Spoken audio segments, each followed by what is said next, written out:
Dis vir my vreeslik lekker om vanoggend met Aubrey ter Blanche te gesels. Hy is die besturende direkteur by Gideon Milling. Aubrey, baie welkom hier by Grootplaas. Baie dankie, baie dankie vir die geleentheid dat ek met julle en die luisteraars kan gesels vandag. Ag, dis lekker. Nou ek moet vir jou sê dat as mens begin praat oor koringprodusering in Suid-Afrika, dan weet mense amper nie eers waar om te begin nie, want dit is so 'n groot deel van ons landbousektor. Is ek reg? Ja, heeltemal reg. Ek sê jammer dat hy baie kleiner raak en dis hoekom ons vandag die gesprek voer, dink ek. Vertel vir my 'n bietjie, wat is die geskiedenis van koringkultivars in Suid-Afrika? Weet jy, dis 'n baie goeie vraag. Ons het in 1903 al, believe it or not, het ons begin koring kweek in Suid-Afrika of koringteel. Die cultivar is alles uit die soos ek gaan maar so 'n bietjie Afrikaans en Engels meng, maar is ex-Turkish crescent, dis hy golden crescent in die Midde-Ooste, so dis Turkse cultivars wat ons begin teel het. En ek dink dit is 'n baie belangrike punt dat ons op die stadium sê dat daar 'n groot verskil is tussen koringteel en dan die GMO en GMO gewasse. So dis glad nie GMO nie. Dis maar net dat ons plant gevat het om te sê maar hierdie plant groei vinniger as daai plant, so kom ons kruisbestuif hom, laat ons een kry wat goed dra en 'n goeie bakkwaliteit gee, maar groei vinniger want die seisoen sny af ensovoorts. So ons het in 1903 begin, vandag nog steeds aan die gang en ons het van die top 10, in fact van die top 2 beste cultivars in die wêreld tans volgens die statistieke van SA Graan Laboratoriums. Vertel vir my 'n bietjie meer van die volumeskoring wat in die 1990s, maar ook vandag in Suid-Afrika geproduseer word. So ons het tot in die middel 90, sê maar 95, 96 rond het ons het 2.6 miljoen ton koring geproduseer, waarvan die land 2.2 miljoen ton gebruik het. Ons het so 400,000 ton uitgevoer. Toe die Mielieraad en die Koringraad daai tyd ontbind en so en ons het in die vrye markstelsel ingegaan en om nou net die ding vorentoe te vat na vandag toe, produseer ons maar so 1.4, as 'n baie groot oes is 'n jaar 1.6 miljoen ton en ons voer 2.2 miljoen ton in. Die land verbruik tans 3.6 miljoen ton. Aubrey, jy het vroeër genoem dat die Suid-Afrikaanse koringproduksie dat dit krimp of kleiner word. Hoekom sê jy so? Wat is die oorsake? Wat gebeur het toe die Koringraad ontbind in 1996 of 97, is een van die 2 jare. Het die hele stelsel op die vrye markstelsel gegaan en die arme boer wat op die plaas is gewoond was om, hy weet wat sy beplanning vir die jaar gaan wees en hy kan 'n budget optrek en so aan, moes toe skielik op die JSE begin koring verkoop en toe kom die goeders wat jy doen, longs en shorts en puts en pulls. Ja, en ons het 'n klomp boere finansiëel verloor in daai tyd. Toe in 2016-17 het daardie tariefstelsel in plek gekom. Nou die tariefstelsel is daar in plek gesit om ons boere te beskerm teen ander lande wat hulle boere subsidieer. Ja. Dit kan ons nie beskerm teen lae pryse nie, want ons is in 'n vrye wêreld en is ook goed om lae pryse koring te kry want dit help ook vir ons om 'n brood teen 'n bekostigbare prys te kry. En die stelsel is toe ontwikkel om byvoorbeeld op Kansas te koop. En dan, as hy onder 'n sekere bedrag gaan, is dit soos 'n kanon wat klap, hy trigger 'n heffing of 'n tarief, en dan die tarief moet dan deur 'n klomp verskillende fases gaan, om dan by die prys gevoeg te word om die boere teen die subsidie te beskerm. Nou wat gebeur het, hierdie ding moet elke 3 jaar hersien word, hy was nie hersien nie, en ons is nou die wêreld so aangeskuif, dat ons nou meer van die Oosbloklande afkoop, as wat ons van Amerika afkoop. En die Oosbloklande se prys is baie laer as Amerikaanse prys en daai tariewe trigger. En daarom is ons boere besig om heeltemal te min geld vir hulle produksiekoste te kry en ons het al hoe min boere wat koring produseer. Dit raak al hoe groter probleem. Ja.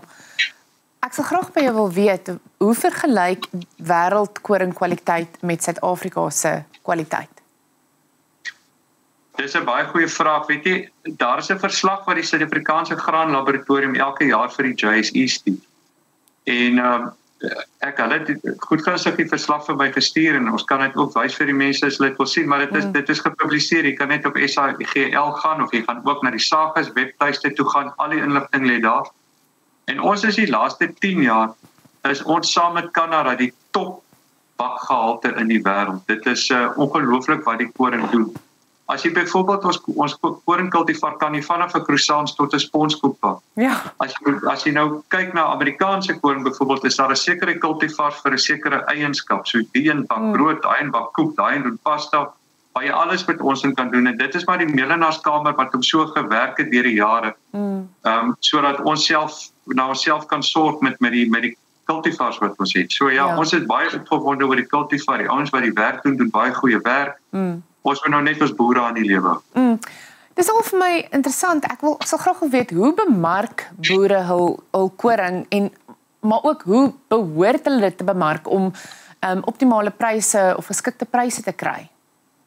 So wat ons nou voor werk is, en ek gaan die boere sal kyk, sal nou glad nie met my saamstem nie. Ons het as jy na die Kaapse prys kyk, sê nou maar die pryse R6.000 per ton vir dag op die mark. Dan gaan daar R800 wat hulle nog aftrek om te sê, dis jou vervoer differentiaal, want hulle wil 'n sentrale punt in Suid-Afrika hê waar die koring gelewer word, en van daai sentrale punt af sê hulle, okay, dit is die prys. So, maar nou wat die mense bietjie vies maak is om te sê, goed, ek kry nou R6.000 minus R800, maar ek ry van Moreesburg af Mamasbury toe, dit kos my R180, waar is die ander geld? So dit is nie dat die geld aan iemand betaal is en dit lê in 'n pool nie, dit is net 'n basis om 'n prys te stig. Maar die belangrike ding wat ek net ook gesê het is dat die wêreldmark verander elke dag, en die dollar bushelprys soos op Amerikaanse beurse handel, en die Russiese prys is dit, en die Russiese prys is dat, en dit bepaal die prys wat elke dag rondskuif. Nou die groot probleem wat ons het is, soos ek net ook gesê het oor die tariefstelsel, is wanneer daai ding trigger, dan moet hy deur die 4 departemente gaan, voor hy afgeteken word, gegezet word, en eintlik begin registreer op die JSE, dat dit nou die prys is wat jy betaal. En ons het laas jaar, om as 'n voorbeeld vir jou te noem, het daar 'n prys getrigger in Junie, waar die prys R422 per ton moes opgaan.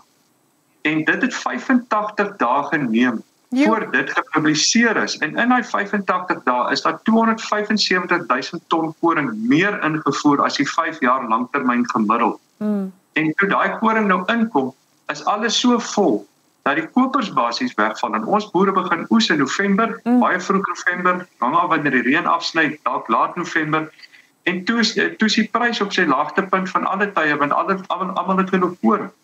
Nou moet die boer die prys neem, want hy moet sy rente dek, en dan begin daar oorlaatskuld kom, en volgende jaar betaal hy prima plus 5 op die oorlaatskuld, en nou sit ons op die geval waar 6 uit 10 boere in die Swartland sê, hierdie is my laaste jaar. As ek nie vir jaar deurkom met die jaar, gaan ek moet implemente verkoop, plaasverkoop, ek gaan op 'n koringboere. Nou wat die mense ook weet, is daai manne wegval as skaap en bees en allerhande sulke produkte ook weg. So dit is baie sleg vir voedselsekuriteit. Dit is regtig skrikwekkend, en ek moet vir jou sê, ek kan nie help om te wil vra, maar wat word daaraan gedoen nie? As ek so gefrustreerd is, kan ek net dink hoe julle gefrustreerd is. Wat gaan help op die politieke vlak, is as ons die koringprys kan kry amper soos die brandstofprys. So, die 4 departemente waar deur die hele tariefstelsel gaan, is byvoorbeeld Departement Landbou, Departement van Finansies, die laaste een wat dit afteken is SARS, as Trade and Industry tussen, en dit vat 35 dae, maar as ons kan gaan soos wat die petrolprys werk, want as jy, die prys gaan, of die tarief gaan volgende maand dit wees, en nou kan ons 'n prys betaal, dan maak jy daai ketting baie korter vir besluitneming, en jy kan begin sien wat in die wêreld aangaan. Die wêreldprys word ook bepaal deur supply and demand, en die wêreldvoorraad is op hierdie stadium een van die 3 laagste punte in 60 jaar. Ons oordragvoorraad was 250 miljoen gewees laas jaar, maar 84 miljoen daarvan lê tussen China en Indië. En China neem nie deel om te sê hoeveel koring hulle regtig het en of dit voergehalte of bakgehalte is. Alhoewel die wêreld dink ons het genoeg voorraad, praat hulle maar op 'n periode van 2 maande. Nou in 2 maande kan daar so baie verander, koring vat 5-6 maande om te groei. So wat ons gedoen het, hoekom ons Gideon Milling gevorm het, ons het gesê, so Graan SA moet aan die politieke kant werk om ons boere te help, en hulle doen 'n baie goeie job, en ek kan dink is baie keer baie frustrerend, en dan ons is Gideon Milling gegaan, waar daar 'n paar boere betrokke is by ons, en ons het gesê, ons moet op die winkelrak kom, want dan, soos die Engelsman sê, jy value add op die, so dan kan hy 'n bietjie terug oes van die wins wat hy op die winkelrak maak, en wat ons dan vir die koper van die meel kan sê, hoor jy het volle naspeurbaarheid van hierdie produk. Hierdie koring kom nie uit Rusland 16.000 kilos van hier af wat jy nie weet hoe die boere boer, wat hulle spuit, hoe die grond lyk ensovoorts, waar die cultivar is. Hier kan ons vir jou alles wys wat ons doen. En ek dink daar's baie waarde wat 'n mens daarin ook kan hê. Ja, dit is vir my so jammer dat ons tyd nou amper uithardloop, maar ek wil graag ook by jou weet want daar's eintlik so baie waaroor mense kan praat. Ons het nog nie eers aan die uitdagings wat infrastruktuur, die feit dat vragmotors gebruik moet word en dat daar nie 'n spoorweg is nie. Vinnig sit dit vir my in 'n neutedop. Wat is daai omgewingsimpak wat dit het dat alles per vrag moet gaan op die snelweë? Nee, Suid-Afrika voer op die stadium 2.2 miljoen ton koring in en die gemiddelde skipvrag wat inkom is 50.000 ton.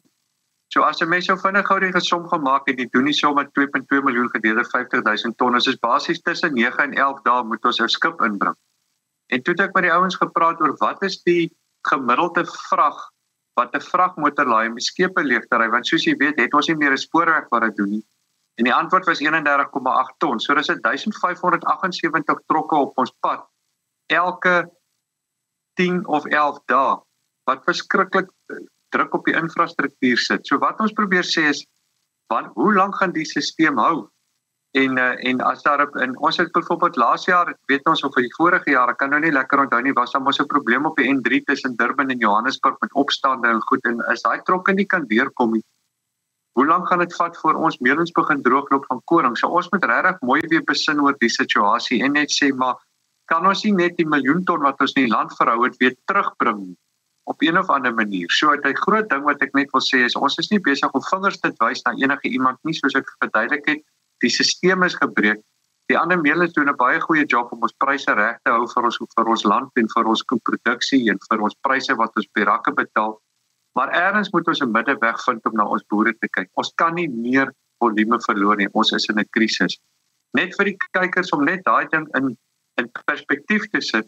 As jy 1578 vragmotors in 'n lyn sou trek, is dit ook amper 38 kilometer lyn van vragmotors met koring wat jy elke 10 dae op ons pad sit. Dit is baie erg.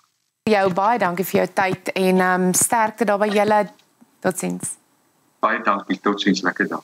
Ons stel vreeslik belang in die landbou nuus daar by jou. So stuur asseblief ons 'n e-pos by mynie, dit is MAINIE by grootfm.co.za sodat ons jou plaasnuus kan vertel. Nou, kom ons kyk sommer gou vinnig na gebeure daar in jou omgewing. FR Plus, grow and guard your wealth.